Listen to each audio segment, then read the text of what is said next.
Hello दोस्तों, झारखंड के हर हर diploma student का दोस्त पॉलिटेक्निक वाला फिर से हाजिर है एक नए वीडियो के साथ, जो कि है आपका वीडियो नंबर 5। और इसे देखने से पहले मैं मतलब रिक्वेस्ट करता हूँ कि आप वीडियो नंबर 1 2 3 4 ज़रूर देखेंगे, ताकि ये भी आपको अच्छे से समझ में आए। ठीक है, तो आज हम लोग जो टॉपिक कवर करेंगे, ये टॉपिक होगा हमारा scope of the project and the objective of the project. Scope और ऑब्जेक्टिव है क्या?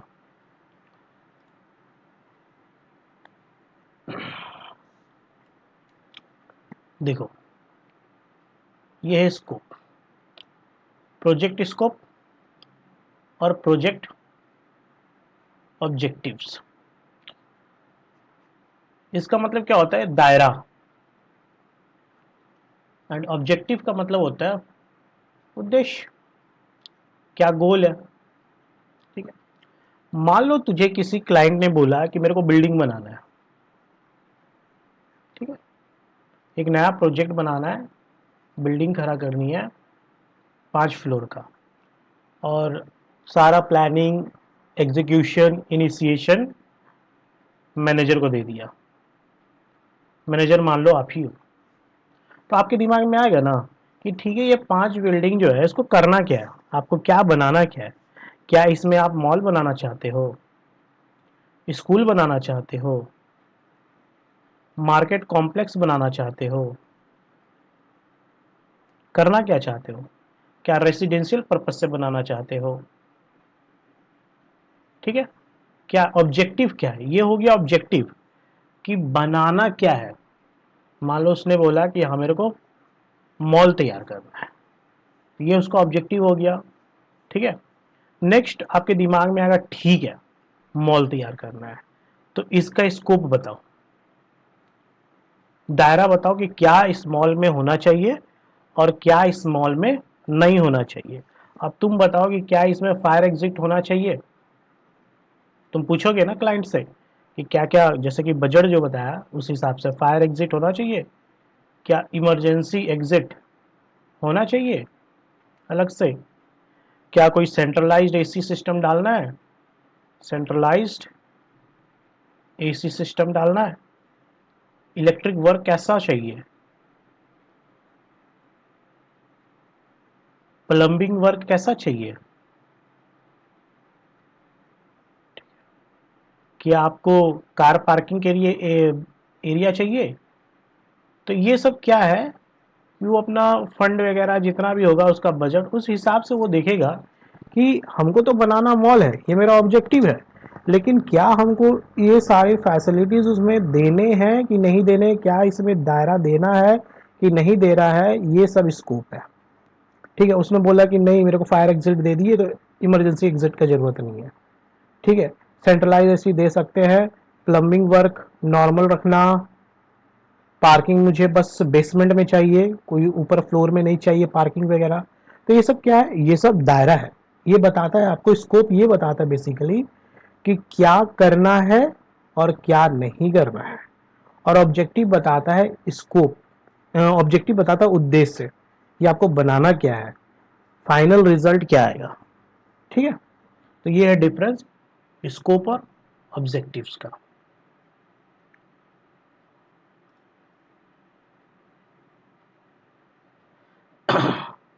अब हम लोग चैप्टर यूनिट नंबर 2, जो कि है प्रोजेक्ट एडमिनिस्ट्रेशन का बात करेंगे।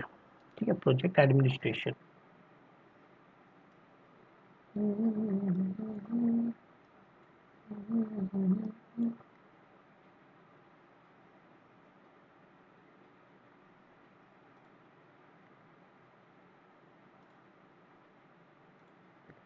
ठीक है, प्रोजेक्ट एडमिनिस्ट्रेशन है क्या? तुम लोग मान लो स्कूल में तो पढ़ाई होगा सारे लोग, तो स्कूल में टीचर लोग का एक टीम होता है जिसका कोर काम क्या होता है? पढ़ाना, स्टडी कराना। ठीक है, तो टीचर के ऊपर तुम देखा होगा कि एक एडमिनिस्ट्रेटिव डिपार्टमेंट होता है। एडमिनिस्ट्रेटिव डिपार्टमेंट होता है जो कि ऑफिस में बैठता है, सारा डॉक्यूमेंट फॉक्यूमेंट का काम, सारा डॉक्यूमेंटेशन, फीस, इंफ्रास्ट्रक्चर, ये सारा काम जो है कौन देखता है? अपना वो एडमिनिस्ट्रेटिव में बैठता है ना, वो देखता है। तो प्रोजेक्ट एडमिनिस्ट्रेशन में भी कुछ इसी तरीके का होता है। जब भी आप कोई प्रोजेक्ट बनाते हो, कोई भी प्रोजेक्ट पे काम होता है, तो प्रोजेक्ट टीम को बोल दिया जाता है कि भाई तू उतना सरदर्द मत ले, तू बस अपना कोर काम कर। कोर काम मतलब मेन मेन जो काम है वो कर दे। फंड मैनेजमेंट, इंफ्रा, डॉक्यूमेंटेशन, ये सब जो है ना मेरे हाथ पे छोड़ दे, हम एडमिनिस्ट्रेटिव वाले लोग ये सब कर लेंगे, तू अपना कोर काम पे ध्यान दे, बस ये बोलता है। प्रोजेक्ट टीम यहाँ पे क्या होता है कि थोड़ा रिलीफ फील करता है कि हाँ भाई उसका टेंशन जो है एडमिनिस्ट्रेशन वाला ले लिया। अब पढ़ो इसको। Project administration aim to achieve to main goal. देखो एडमिनिस्ट्रेशन का दो मेन गोल होता है। पहला मेन गोल क्या होता है? Reduce the administrative workload on project team. Project team के ऊपर से एडमिनिस्ट्रेटिव का वर्कलोड जो है उसको रिड्यूस करना, उसको कम करना, थोड़ा ऊपर डॉक्यूमेंटेशन का हेडक कम करना है, अपने मत्थे ले लेता है। Allowing them to focus on core work task. और इससे क्या होता है, जो प्रोजेक्ट का टीम मेंबर जो होते हैं अपना मेन काम जो होता है, अपना कोर वर्क जो होता है उस पर ध्यान देता है। The second goal is to maintain the control over the project type. Second goal क्या होता है एडमिनिस्ट्रेशन का कि थ्रू आउट द प्रोजेक्ट, जब भी वो छोटा छोटा काम होते हुए प्रोजेक्ट बनता है, तो हम वो हर छोटा छोटा काम को ये देखते हैं कि वो छोटा छोटा काम सही समय में और सही बजट के अंदर हो पा रहा है कि नहीं हो पा रहा है। अगर नहीं हो पाता है तो एडमिनिस्ट्रेशन वाला नीचे प्रोजेक्ट टीम को बोलता है, प्रोजेक्ट टीम नीचे अपने वर्क लेवल पे जो रहते हैं उन लोगों को बोलता है। This approach treats project management as a system. और ये एक सिस्टम बना हुआ है, एक मैनेजमेंट का सिस्टम बना हुआ है जिस सिस्टम में वो काम होता है और हर एक आदमी एक दूसरे के कंट्रोल में रहता है। मतलब कि लेबर कंट्रोल में रहेगा सुपरवाइजर का, सुपरवाइजर कंट्रोल में रहेगा मैनेजर का, मैनेजर कंट्रोल में रहेगा प्रोजेक्ट एडमिनिस्ट्रेटर का, जो एडमिनिस्ट्रेशन संभालेगा टॉप लेवल पे। और उसके ऊपर कंट्रोल किसका रहेगा? स्टेक होल्डर का, जो मेन बॉस का टीम होगा उसका कंट्रोल रहता है उसके ऊपर। Once the plan are finalise, जैसे कि प्लान जैसे ही वो फाइनलाइज हो गया, यहाँ क्या करना नहीं करना है, the project is under way, तब प्रोजेक्ट में हम लोग सारे लोग अपना अपना हाथ लगा देते हैं, अपना कंट्रीब्यूशन देने लगते हैं। और हर एक आदमी का क्या होता है? फीडबैक होता है। हर एक आदमी का फीडबैक इसलिए भी होना जरूरी है क्योंकि वो डर के रहेगा, कंट्रोल में रहेगा कि कहीं मेरे से कोई गलती ना हो जाए जिसके कारण मेरा फीडबैक खराब ना हो जाए। ठीक है, तुम्हारे स्कूल में भी तुम्हारे टीचर को फीडबैक लिया जाता होगा, जिसका डर से तुम्हारे टीचर भी हमेशा एकदम अलर्ट रहते होंगे उस चीज को लेकर के। सेम यहाँ पे हर एक आदमी को कंट्रोल रखना जरूरी है। अगर तुम्हारे ऊपर किसी का कंट्रोल नहीं होगा ना तो तेरे पर निकल आएंगे। ठीक है, तो पर को कंट्रोल में उड़ने के लिए हर किसी को एक मतलब कि एक ऊपर रहना जरूरी है इंसान को। ठीक है, आगे बढ़े क्या? ये तुम्हारा प्रोजेक्ट वाला टीम। प्रोजेक्ट टीम होता क्या है? देखो project team hold the crucial role. बोले तो मेन रोल प्रोजेक्ट टीम का है कि बहुत सारा काम जो है प्रोजेक्ट टीम संभालता रहा।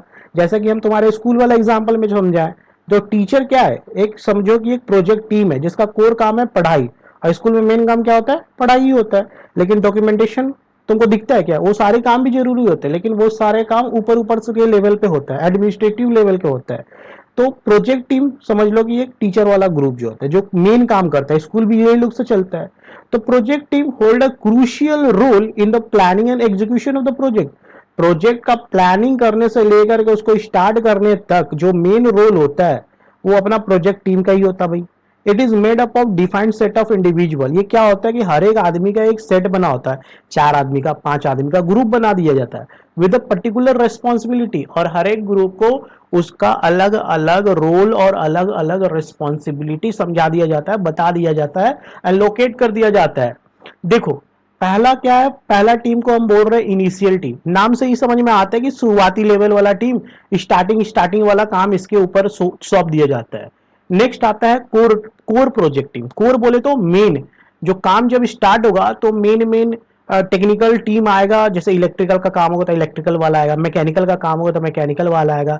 जो सब्जेक्ट एक्सपर्ट है एक बिल्डिंग बनता है तो सबका एक्सपर्ट होता है ना यार, सिविल इंजीनियर का एक्सपर्ट आता है, फिर इलेक्ट्रिकल का काम होता है तो इलेक्ट्रिकल एक्सपर्ट आता है, ठीक है। फिर तुम्हारा एसी वगैरह डक्ट वगैरह काम होता है तो आरएसी डिपार्टमेंट आता है। तो हर एक का एक अलग अलग कोर टीम होता है हर एक फील्ड का, वो सारा इसमें आ जाएगा कोर प्रोजेक्ट टीम। नेक्स्ट है full project team. Full project team में ऐसा इंसान लोग होगा, ऐसा ग्रुप होगा जो कि शुरुआत से लेकर के अंत तक प्रोजेक्ट पेपर से लेकर के प्रोजेक्ट जब तक खड़ा ना हो जाए, ठीक है, तब तक ये फुल प्रोजेक्ट टीम वाला लोग उसका मेंबर रहता है मतलब इसमें। प्रोजेक्ट एडवाइजर कुछ बुढ़ऊ लोग का टीम होता है, कुछ काफी नॉलेजेबल लोगों का टीम होता है, जो एक्सपोजर रखे हुए उस फील्ड का, एक्सपीरियंस होल्ड रखे हुए उस टीम का, उस चीजों का। तो वो क्या होता है, एडवाइस करता रहता है कि भाई ये काम करेगा तो यहाँ पे फंस जाएगा, वो काम करेगा तो फंस जाएगा, ये काम करेगा तो तुम बचेगा। तो एक हमेशा एडवाइस लेना जरूरी है, ठीक है, घर में बुजुर्ग की तरह ये होता है। नेक्स्ट क्या है कि project stakeholder. Project stakeholder वो होता है कि जैसे कि मान लो जो पैसा लगाता है प्रोजेक्ट के पीछे, जो फाइनेंसर होता है, मान लो मेरे को ना 10 करोड़ का कोई बिल्डिंग खड़ा करना है, अब मेरा ताकत नहीं है 10 करोड़ को इन्वेस्ट करने का, तो हम क्या करेंगे ना, स्टेक होल्डर बिछा देंगे। हम अपने 10 दोस्तों को बुला लेंगे, 1 2 3 4, इस तरह से 10 दोस्तों को बुला लेंगे और सबको बोलेंगे भाई तू 1 करोड़ मेरे को दे दे। 1 करोड़ सारे लोग इन्वेस्ट करेंगे, उस तरह से मेरे पास कितना हो जाएगा, 10 करोड़ हो जाएगा। और 10 करोड़ से हम क्या करेंगे, ये प्रोजेक्ट को बनाना स्टार्ट करेंगे, मॉल हो, स्कूल हो, कॉलेज हो, कोई भी एक नया चीज को, एक मूवी भी बनता है वो भी एक प्रोजेक्ट ही होता है मेरी जान, ठीक है। तो प्रोजेक्ट बन गया, प्रोजेक्ट बनने के बाद जो भी उसका मुनाफा हुआ, तो जो भी लोग इसमें पैसे लगाए हुए हैं सब लोग क्या होता है कि बराबर बराबर अपना पैसे आपस में बांट लेते हैं। तो स्टेक होल्डर क्या होता है, जिसको जो ना इंटरेस्ट पे जिसका हक होता है। अब प्रोजेक्ट फैसिलिटेटर्स क्या होता है, प्रोजेक्ट फैसिलिटेटर्स होते हैं जो सारे सामान को उपलब्ध कराते हैं, क्योंकि प्रोजेक्ट बनाने के लिए कुछ चीज़ों की ज़रूरत होती है, कुछ रॉ मटेरियल्स की ज़रूरत होती है, वो सारा कौन फैसिलिटीज जो है वो कौन प्रोवाइड करेगा, तो प्रोसेस फैसिलिटेटर ही प्रोवाइड कराएगा, ठीक है। ऊपर ऊपर से समझ में आ गया, अब हम लोग थोड़ा डीपली समझते हैं इस चीज को।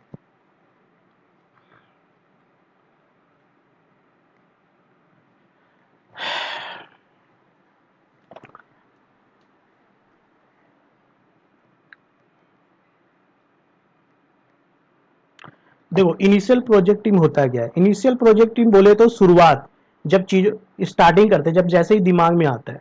Initial project team include selected individuals who first come up with the concept of initiating the project.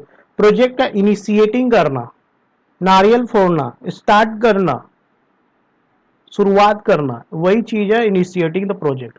These members are in charge of planning and carrying out the project. और यही मेंबर के ऊपर ये चार्ज दिया रहता है कि भाई तू प्लानिंग कर और प्लानिंग को कैरी कर, किसका, प्रोजेक्ट का। One of these individual is appointed as a project manager. और यही ग्रुप में से कोई एक बंदा को उठाएंगे जिसके अंदर मैनेजर का क्वालिटी होगा, जो हम लोग पहले भी डिस्कस कर चुके हैं। उसको अपॉइंट कर देंगे, भाई तू नॉलेजेबल है, इस फील्ड के बारे में जानकारी रखता है, तो एक काम कर जाए, तू प्रोजेक्ट मैनेजर रख और सारा सरदर्द तू ही रख, सारा काम कैसे होगा नहीं होगा तुम्ही को करना है। जिसको रेस्पॉन्सिबिलिटी दे दिया जाता है, who takes the responsibility for managing and coordinating the task among all team. जो सारा काम को मैनेज करता है और सारा टीम के बीच में एक तार बना के रखता है, बोले तो जोड़ के रखता है, कम्युनिकेशन मेंटेन करके रखता है, उस बुद्धिजीवी को हम लोग प्रोजेक्ट मैनेजर बना देते हैं। क्या तेरे को इनिशियल प्रोजेक्ट समझ में आ गया, इनिशियल प्रोजेक्ट टीम समझ में आया? I hope. तो आगे बढ़ते हैं, कोर प्रोजेक्ट टीम पे आते हैं। चलो, कोर बोले तो मेन, एकदम जो कोर प्रोजेक्ट कोर होता है, मेन होता है। तो core team is a compact group, एक छोटा सा 3 से 8 लोगों का ग्रुप होता है, who carry the main responsibility of designing overseeing the project. जो प्रोजेक्ट का मेन क्या करता है, डिजाइनिंग करता है। This team generally includes the sponsor, client representative, sponsor जो पैसे लगाते हैं, क्लाइंट रिप्रेजेंटेटिव, सब्जेक्ट में जो सब्जेक्ट का एक्सपर्ट होता है।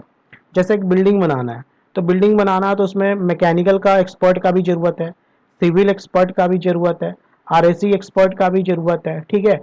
इलेक्ट्रॉनिक्स का अगर कुछ डालना है उस पर एक्सपर्ट का जरूरत है। मतलब हर एक फील्ड का अपना अपना सब्जेक्ट एक्सपर्ट इसमें कोर प्रोजेक्ट टीम में रहेगा। और इंटीरियर ऑडिटर बोले तो पैसे का लेखा जोखा रखने वाला, हिसाब किताब रखने वाला, काम ओपनिंग और क्लोजिंग कब कब हो रहा है, कैसे कैसे हो रहा है, वो सारा जो है लेखा जोखा रखने वाला ऑडिट भी अपना कोर प्रोजेक्ट टीम का ही मेंबर होगा।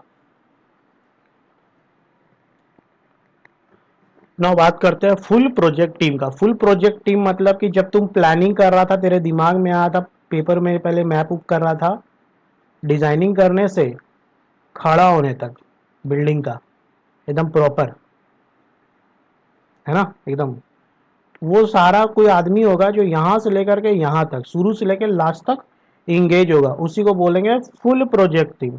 अब full project team include all individual involve in the, जो कि साला प्लानिंग में भी इन्वॉल्व है, एग्जीक्यूशन करने में भी इन्वॉल्व है, मॉनिटरिंग और सुपरविजन करने में भी इन्वॉल्व है, और कंट्रोल ऑफ द प्रोजेक्ट में भी इन्वॉल्व है। मतलब सारा काम देख रहा शुरू से लेकर लास्ट तक, प्लानिंग हुआ, एग्जीक्यूशन हुआ, मॉनिटरिंग हुआ, अब पूरा का पूरा प्रोजेक्ट में उसका कंट्रोल रहा है through out.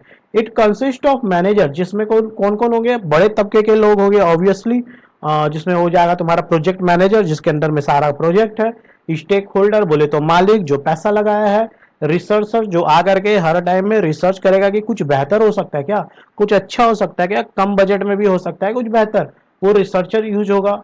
And other essential participant responsible for the implementation of the project, और बड़े तबके के लोग जो कि रेस्पॉन्सिबल हो गए इम्प्लीमेंटेशन ऑफ द प्रोजेक्ट का। वो सारे लोग जो होंगे तुम्हारे फुल प्रोजेक्ट टीम का ही क्या होगा, मेंबर होगा भाई। प्रोजेक्ट एडवाइजर, नाम से ही ऐसा मालूम चल रहा है कि कोई एडवाइस देने वाला होगा। ये एक्चुअली प्रोजेक्ट टीम का मेंबर तो नहीं होता है, लेकिन सब्जेक्ट एक्सपर्ट होता है, हर एक सब्जेक्ट हर एक फील्ड का नॉलेज होता है इनका, क्योंकि ये सारे एक्सपीरियंस होल्डर होते हैं, एकदम काम करके अपना बाल पका लिए होते हैं, वो लोग होते हैं सब। तो project advisor not the part of the main project team, main project team का मेंबर नहीं होते हैं, but they serve as a trusted individual who provide valuable feedback, जो कि अपना वैल्यूएबल अमूल्य फीडबैक और गाइडेंस प्रोवाइड करते हैं हमारे टीम को, कि ताकि हमारा टीम सही से काम कर सके, सही डायरेक्शन में काम कर सके। ठीक है, this adviser play a key role in supporting the purpose and direction of the project. और ये जो एडवाइजर होते हैं वो ना, adviser play a key role, इनका भी मेन रोल होता है हमारे प्रोजेक्ट के डायरेक्शन और पर्पस को सपोर्ट करने के लिए। जो भी हमारा प्रोजेक्ट है उसका गोल, उसका ऑब्जेक्टिव को मीट करने के लिए इनका जो सलाह होता है वो भी बहुत इंपॉर्टेंट होता है।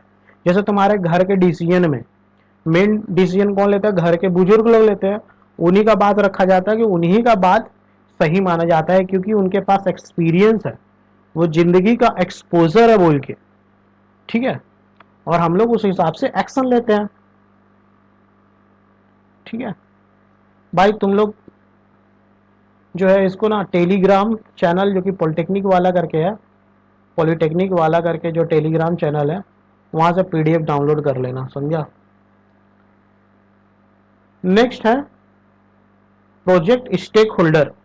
प्रोजेक्ट स्टेक होल्डर वही लोग होते हैं, वही ग्रुप ऑफ पीपल होते हैं जो पैसे लगाए होते हैं प्रोजेक्ट के पीछे में, और प्रोजेक्ट से जो भी मुनाफा होता है उनमें उनका हक होता है। Stakeholders are the people, कोई आदमी होता है, कोई ग्रुप ऑफ आदमी होता है, या कोई ऑर्गेनाइजेशन होता है, कोई एक मेन ग्रुप होता है, that hold the vested interest of the project. Project से इंटरेस्ट जो भी आएगा उनका क्या होगा, भागीदारी होता है। वेस्टेड बोले तो भागीदारी होता है, particularly in connection with it use of local natural resources. ठीक है, जो कि जो भी रिसोर्सेस होगा उनका, उनमें उनका हक होगा भाई। ठीक है, पैसे लगा हुआ इनका। प्रोजेक्ट फैसिलिटेटर्स, प्रोजेक्ट फैसिलिटेटर्स क्या होता है, project facilitators assist the project team. ये क्या करता है, पूरा का पूरा प्रोजेक्ट टीम जो भी होता है उसको मदद करता है, किस फील्ड में, प्लानिंग करने में।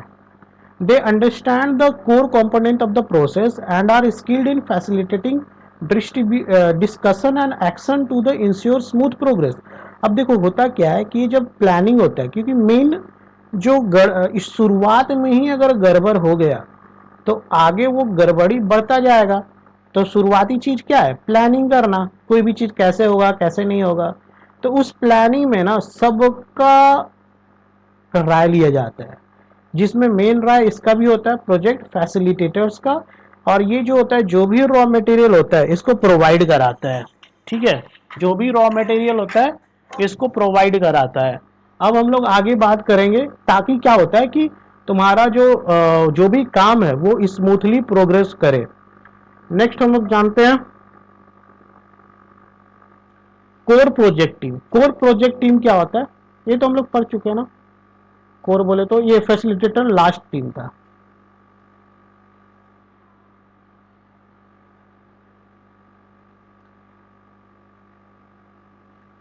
अब हम लोग बात करते हैं कि भाई एक इफेक्टिव टीम का, एक बढ़िया टीम का क्या बेनिफिट होता है, क्या अच्छा होता है कि एक बढ़िया टीम जब खड़ा हो जाता है। तुम ही सोचो ना कि तुम एक कोई मैच खेल रहा, तो मैच खेल रहा, क्रिकेट मैच खेल रहा मान लो, तो तेरे टीम में ऐसा ऐसा सिलेक्शन हुआ जो धुरंधर लोग हैं, ऑलराउंडर लोग दो हैं, बॉलिंग करने वाला दो हैं, बढ़िया है, तो इस तरह से तुम टीम का चुनाव करता है।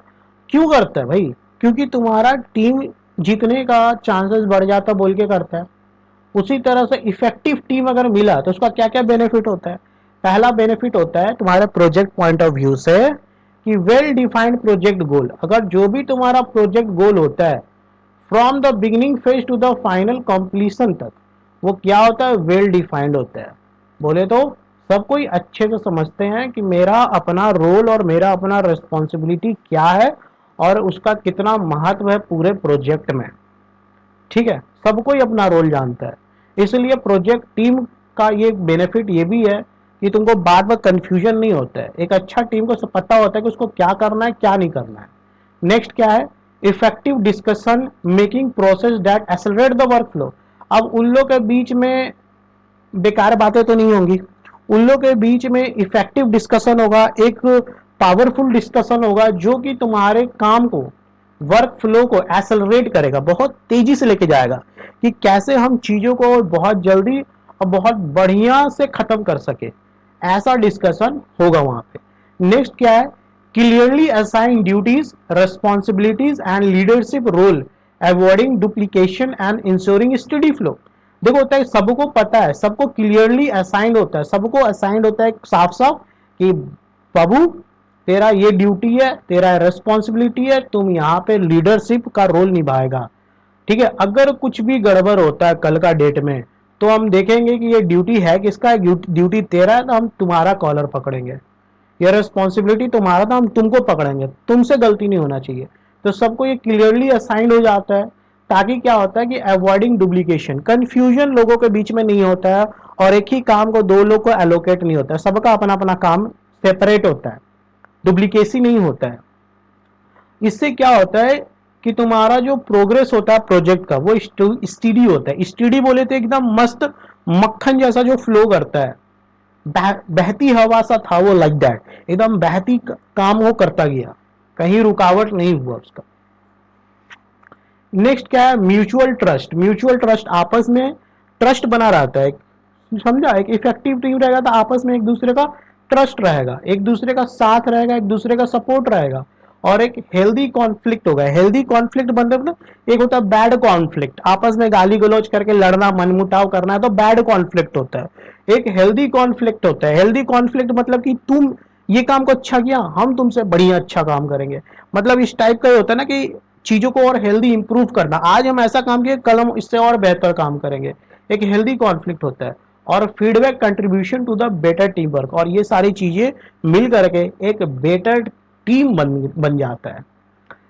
Both individual and collective accountability for outcomes and performance of the project. देखो तुम लोग क्या छोटा छोटा लेवल लोग का काम किया, फिर मेन मैनेजर काम किया, उसके ऊपर स्टेक होल्डर है, उसके ऊपर एडमिनिस्ट्रेटिव के लोग सारे लोग हैं, इसके ऊपर है वो स्टेक होल्डर।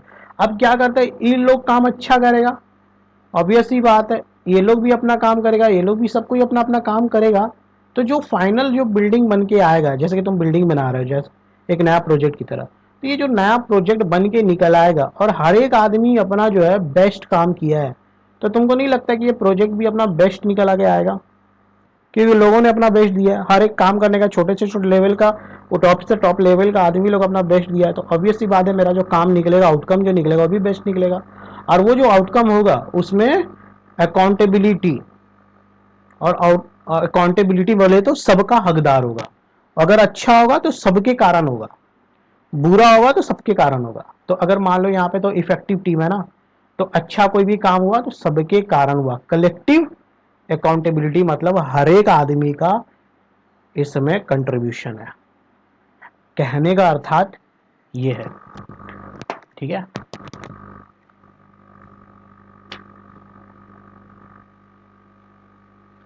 अब जब हम लोग टीम बनाएंगे तो हमारे दिमाग में क्या क्या चीजें आनी चाहिए। जब भी हम लोग टीम बनाएंगे, it is important to exercise proper causal while forming the team. Team बनाने से पहले ऐसा तो नहीं है कि ना मैकेनिकल बैकग्राउंड का चीज को हम बोलेंगे भाई तू इलेक्ट्रिकल देख, इलेक्ट्रिकल बैकग्राउंड के जो एक्सपर्ट होगा उसको हम बोलेंगे भाई तू आरएसी देख, एसी वेसी वाला सामान ये सब देख ले, सामान वामान ढोबा ये सब देख। ऐसा तो नहीं ना करेंगे। जो व्यक्ति जिस चीज का एक्सपर्ट है हम उसको कोशिश करेंगे वही काम सौंपे, ताकि वो अपना फील्ड में एक नंबर काम करे। ठीक है, तो it is important to exercise proper caution while forming the team. Team बनाने से पहले एक पूरी को पूरी ध्यान देना जरूरी है कि गलत टीम बन गया तो वो प्रोजेक्ट पे असर करेगा, दिख जाएगा। वो एक अच्छा टीम बनेगा तो वो प्रोजेक्ट पे दिखेगा। ठीक है, अच्छा रूप में। The selection of team leader should be carried out only after the thorough evaluation. पूरा का पूरा बढ़िया डिटेलिंग इवेल्युएट करके लोगों का चीजों को जान करके ही हम लोग उसका टीम बनाएंगे। ठीक है, when choosing member for the project team, जब भी हम लोग प्रोजेक्ट टीम का मेंबर को चुनाव करेंगे तब following factor should be consider. तब हम लोग क्या करेंगे, नीचे जो 7 पॉइंट है उस पर ध्यान देंगे। ठीक है, पहला पॉइंट क्या कहता है, awareness of the political social and economical issue.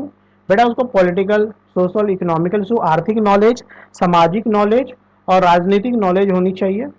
Familiar to और experience with the stakeholder and their expectation. उसको पता होना चाहिए कि मेरे बॉस को चाहिए क्या, उसको क्या एक्सपीरियंस चाहिए, क्या फैसिलिटीज वगैरह उसको चाहिए, उसका रिक्वायरमेंट क्या है। नेक्स्ट क्या है, background in creating effective strategies.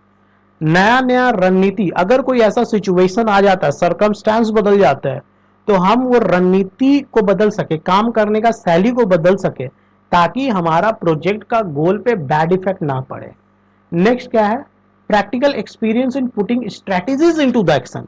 अब कागजी घोड़े दौड़ाना मतलब क्या है कि कागज में प्लान बनाया, तुम लोग भी आपस में सोचता हुआ ये प्लान है, ये करेंगे वो करेंगे वो करेंगे, ऐसा करेंगे वैसा करेंगे, कबाड़ देंगे फाड़ देंगे ऐसा, लेकिन क्या तुम उसको एग्जीक्यूट कर पाता है, नहीं कर पाता होगा। बहुत से लोग प्लान प्लान ही बन के रह जाता है। ठीक है, कि ऐसे करेंगे, 4 करोड़ लगाएंगे, 10 करोड़ कमा लेंगे, इस तरह से हम लोग बिजनेस खड़ा करेंगे। तो क्या एक्चुअल में कर पाते हो क्या, उसको एक्शन में लाने का एक आदमी में एक्सपीरियंस चाहिए जो एक स्ट्रैटेजी को एक्शन में बदल सके। नेक्स्ट क्या है, skill in communication and the ability to raise fund. अब कम्युनिकेशन स्किल चाहिए, आपस में जो जोड़ करके रखे सारे कामों को, और ability to raise fund, fund भी कंट्रोल करे, फंड कहीं से जनरेट कर सके। अब proficiency in budgeting and evaluating risk. अब कोई भी नुकसान होने वाला होगा, कोई भी रिस्क होने वाला होगा, उसको पहले से ही इवेल्युएट करना है, उसका पैरामीटर को जानना है कि जो रिस्क है क्या हम उसको झेल सकते हैं या नहीं झेल सकते, बजट के अंदर रखते हुए। अगर रिस्क छोटा है तो यू कैन गो कोई ऑल्टर, अगर रिस्क बड़ा है तो उसका ऑल्टरनेटिव स्ट्रैटेजी तेरे को निकालना पड़ेगा। अगर रिस्क छोटा है तो उसका सॉल्यूशन, उसका इफेक्ट को कम करने के लिए तेरे को रणनीति करना पड़ेगा, कुछ तेरे को सोचना पड़ेगा। ठीक है, नेक्स्ट क्या, अंडरस्टैंडिंग द टीम साइकोलॉजी। हर एक टीम का अपना अपना जरूरत, अपना अपना साइकोलॉजी, ह्यूमन नेचर आपको समझना होगा, ताकि आप उस बंदे से सही से प्रॉपर काम ले सको। ठीक है, तो ये सब चीज देखना पड़ेगा तुम्हारे टीम फॉर्मेशन करते समय। I hope it is clear. तो आज इतना ही रखते हैं। मैं था आपका पॉलिटेक्निक वाला, पढ़ो बढ़ो और कुछ अलग करो। ठीक है, मिलते हैं अगले वीडियो में, तब तक के लिए गुड बाय।